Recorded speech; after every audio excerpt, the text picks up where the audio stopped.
It's just such a crazy way to live your life. But, you know, I'll take that over a boring life. I would take that over a boring life every day of the week. Well, it's like the Pink Floyd line, you know, living life of quiet desperation. I mean, that just terrifies me. That's Thoreau's quote, that most men live lives of quiet desperation. It's one of my favorite quotes ever because it's true. So and I've been that guy. Oh my God. You're just in this world where you just can't wait to just run away. And how do people get stuck there? How do you think they get stuck there? Bills. Bills, like financial bills? Mm-hmm. Right? Yeah. Bills and commitment. You have an apartment you have to pay for. You have a car you leased. You have a wife that you have to feed. You have a child you have to raise. You have to... You have your mortgage, you have your this, you have your that, and that's where it all comes from. Where do you think opportunity plays into that? Well, the opportunity takes place usually when you're young and you don't have any responsibility. That's when you have your options. Well, your options are severely limited the more you gather responsibilities.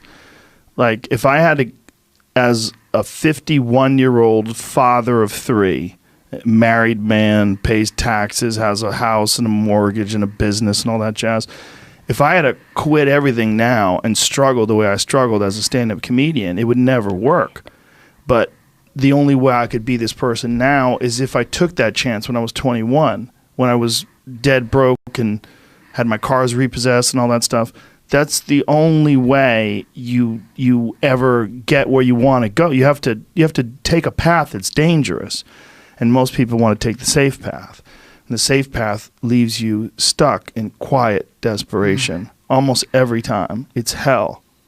It's hell. You're selling insurance or some other shit that you care zero about. But can people just make that change? I mean, yes, look, you can, I believe they but can. you have to plan it out. The way you can change is you have to put aside enough money to give yourself a window. And then you have to have a plan, and you have to spend all your waking hours outside of whatever shit job you do planning your escape. And you have to come to the realization very clearly that you fucked up and you got yourself stuck. So whatever you're doing, you have to do it like your life depends on it. And whether it is you're trying to be an author and if you're gonna try to be an author and you're working 8 hours a day plus commuting plus family responsibilities or whatever else you have, whatever time that you have to attack like you're trying to save the world. You're trying to save your life. You don't want to drown.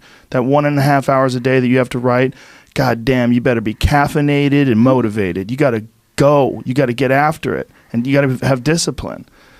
Most people don't have those things. Most people don't understand what it's like to really go for something. And to know that the consequences of not doing that are horrific. Then you're